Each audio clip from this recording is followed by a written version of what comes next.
말씀은 에스더 5장 1절에서 14절까지 말씀입니다. 함께 읽도록 하겠습니다. 제3일에 에스더가 왕후의 예복을 입고 왕궁 안뜰 곧 어전 맞은편에 서니 왕이 여전에서 전문을 대하여 왕자에 앉았다가 왕후 에스더가 뜰에 선 것을 본즉 매우 사랑스러움으로 손에 잡았던 금규를 그에게 내미니 에스더가 가까이 가서 금규 끝을 만진지라. 왕이 이르되 왕후 에스더여 그대의 소원이 무엇이며 요구가 무엇이냐 나라의 절반이라도 그대에게 주겠노라 하니 에스더가 이르되 오늘 내가 왕을 위하여 잔치를 베풀었사오니 왕이 좋게 여기시거든 하만과 함께 오소서 하니 왕이 이르되 에스더가 말한 대로 하도록 하만을 급히 부르라 하고 이에 왕이 하만과 함께 에스더가 베푼 잔치에 가니라. 잔치에 술을 마실 때에 왕이 에스더에게 이르되 그대의 소청이 무엇이뇨 곧 허락하겠노라. 그대의 요구가 무엇이뇨 나라의 절반이라 할지라도 시행하겠노라 하니 에스더가 대답하여 이르되 나의 소청 나의 요구가 이러하니이다. 내가 만일 왕의 목전에 은혜를 입었고 왕이 내 소청을 허락하시며 내 요구를 시행하시기를 좋게 여기시면 내가 왕과 하만을 위하여 베푸는 잔치에 또 오소서. 내일은 왕의 말씀대로 하리이다 하니라. 그날에 하만이 마음이 기뻐 즐거이 나오더니 모르드게가 대궐문에 있어 일어나지도 아니하고 몸을 움직이지도 아니하는 것을 보고 매우 노하나 참고 집에 돌아와서 사람을 보내어 그의 친구들과 그의 아내 세레스를 청하여 자기의 큰 영광과 자녀가 많은 것과 왕이 자기를 들어 왕의 모든 지방관이나 신하들보다 높인 것을 다 말하고 또 하만이 이르되 왕 에스더가 그 베푼 잔치에 왕과 함께 오기를 허락받은 자는 나밖에 없었고 내일도 왕과 함께 청함을 받았느니라. 그러나 유다 사람 모르드게가 대궐문에 앉는 것을 보는 동안에는 이 모든 일이 만족하지 아니하도다 하니 그의 아내 세레스와 모든 친구들이 이르되 높이가 50규빗 되는 나무를 세우고 내일 왕에게 모르드게를 그 나무에 매달기를 구하고 왕과 함께 즐거이 잔치에 가소서 하니 하만이 그 말을 좋게 여기고 명령하여 나무를 세우니라. 아멘. 하나님의 은혜가 우리 성도님들에게 함께하기를 간절히 소망합니다. 말씀 전하도록 하겠습니다. 에스더는 왕을 만나기 위해서 금식을 시작했습니다. 금식이라는 것이 많은 그리스도인들에게 자신의 소원을 이루기 위한 도구로 전락된 경우가 참 많이 있죠. 원하는 것을 얻고자 할 때 그것을 위해서 작정 금식 기도를 하는 경우가 많이 있습니다. 그러나 에스더에게 금식은 죽음을 의미했습니다. 죽음을 각오한 금식이었기 때문이죠. 또한 죽음을 각오한 금식이었기 때문에 그녀에게 금식은 나를 살게 하는 원천은 음식이 아니라 하나님의 도우심이라는 고백이기도 했습니다. 이렇게 금식을 마치고 그녀는 죽을 각오를 하고 왕의 허락도 없이 왕에게 나아갔습니다. 그런데 에스더를 본 왕은 그녀를 보고 노한 것이 아니라 오히려 그녀를 사랑스럽게 여겼습니다. 하나님이 그녀를 통해서 일하고 계신 것이죠. 왕은 심지어 에스더를 걱정합니다. 자신의 허락도 없이 자신 앞에 온 것이라면 죽을 각오를 하고 온 것인데 무엇이 고민이었길래 무엇이 소원이 있길래 죽음을 각오하고 온 것일까라는 생각을 왕은 했겠지요. 그래서 왕은 네 소원이 무엇이냐 말하면 나라의 절반이라도 주겠다라고 말을 합니다. 그러나 그녀는 바로 말하지 않고 때를 기다리고 자신의 소원은 왕과 하만이 자신이 베푸는 잔치에 오는 것이라고 말합니다. 그리고 잔치를 베풀었고 그 잔치에 하만과 왕이 참석했죠. 왕이 또 그 자리에서 소원이 무엇이냐 나라의 절반을 주겠다라고 또 말을 합니다. 하지만 에스더는 이번에도 다시 잔치를 베풀 것인데 또 오라는 말만을 합니다. 이렇게 왕후의 잔치에 두 번이나 초대를 받은 하만은 신이 났습니다.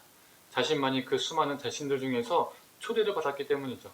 왕에게 인정받았고 그리고 왕의 아내는 왕후에게도 인정받았다 생각하니 왕과 왕후의 마음을 사로잡았다 생각하니 엄청 기분이 들떠 있었던 겁니다. 잔치에 나오면서 자신에게 여전히 절하지 않는 모르드게를 발견했지만 기분이 나빴지만 꾹 참았습니다. 왜 그렇죠? 곧 죽을 존재이기 때문입니다. 집에 돌아온 하만은 자신의 친구들과 아내를 불러서 자랑을 합니다. 11절입니다. 제가 공동번역으로 읽겠습니다. 자기는 재산도 많고 아들도 많으며 왕이 여러모로 자기를 영화롭게 하여 주고 자기를 다른 대신들이나 신하들보다 더 높은 벼슬자리에 앉혔다면서 그들 앞에서 자랑하였다.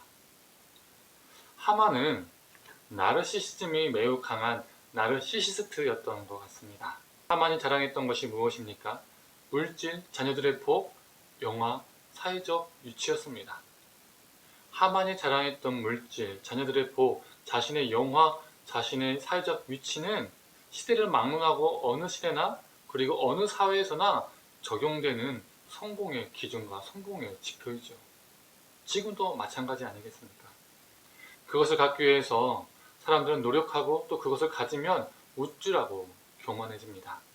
그런데 그것이 한순간에 사라지고 그것이 자신을 갉아먹고 죽일 수 있다는 것을 사람들은 망각한다는 것이죠. 하만은 왕과 왕후의 마음까지 다 사로잡았다는 그 확신 때문인지 모르드게를 매달아 죽일 50규빗, 즉 대략 30m나 되는 기둥을 세웁니다. 7층 높이의 기둥입니다. 이렇게 높은 기둥을 세워 매달아 죽인다는 것은 모르드게에게 치욕을 주고 자신의 힘을 과시하기 위함이죠. 그런데 그 나무 기둥이 후에 어떻게 쓰일지 자신은 아직도 모른다는 겁니다. 왕의 마음이 자신에게로부터 에스더에게로 옮겨갔는지를 그는 아직 몰랐습니다. 오늘 본문 속에서 에스더와 하만의 대조적인 모습을 보게 됩니다. 금식을 통해서 나를 살게 하는 원천은 음식이 아니라 하나님의 도우심이라는 고백하는 에스더. 반대로 나를 살게 하는 것은 돈과 영예와 권세와 자녀의 복임을 자랑하는 하만. 금식하는 에스더. 반대로 자신의 배를 불리는 하만. 죽음을 각오한, 즉 자신을 죽이는 에스더. 반대로 나르시시즘에 빠진 하만. 우리는 이 두 사람의 대조적인 모습을 보면서 우리에게 스스로 질문을 던져볼 수가 있습니다. 우리는 에스더의 인생을 살고 있습니까? 아니면 하만의 인생을 살고 있습니까? 우리는 둘 중에 어떤 사람이 되고 싶은지요? 우리는 어떤 삶을 살고 싶은지요? 에스더서는 두 사람의 인생의 끝이 어떠한지 극명하게 보여줍니다. 우리도 어떠한 인생을 사냐에 따라서 우리의 마지막도 극명하게 달라질 것입니다. 사랑하는 성도님들, 하만처럼 재산과 자녀들과 영화와 권세와 그 많은 것들이 우리 삶의 자랑이 되지 않고 삶의 목적과 목표가 되지 않기를 소망합니다. 반대로 에스더처럼 오직 여호와 하나님만을 의지하며 하나님만이 우리의 도우심임을 기억하며 살아가는 인생이 되기를 간절히 축원합니다. 기도하겠습니다.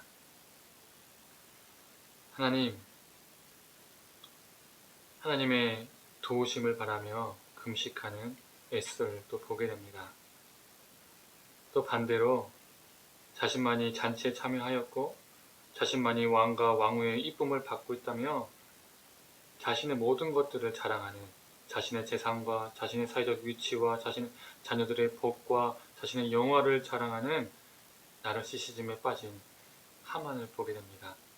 하나님, 이 본문 속에서 이 대조되는 두 인물을 통해 우리는 어떤 인물과 더 가까운 삶을 살고 있는지 우리의 삶을 돌아보게 하여 주시옵소서. 하만이 추구했던, 하만이 자랑했던 그 영화와 물질과 자녀들의 복과 그 모든 것들이 우리가 살아가고 있는 이 세상 속에서도 성공의 기준이고 성공의 지표가 되었는데 우리도 하만처럼 그것을 추구하며 살고 있지는 않은지 돌아보게 하여 주시옵소서. 하나님, 이 땅을 살아가면서 정말 우리의 에스더의 마음을 갖게 하여 주셔서 하나님의 그 간절한 도우심을 바라보며 우리 연약함을 고백하며 겸손하게 우리 삶을 살아가는 존재가 되게 하여 주시옵소서. 오늘 하루도 그렇게 살게 하여 주옵소서. 감사드리며 사랑에 많으신 예수님의 이름으로 기도드립니다. 아멘.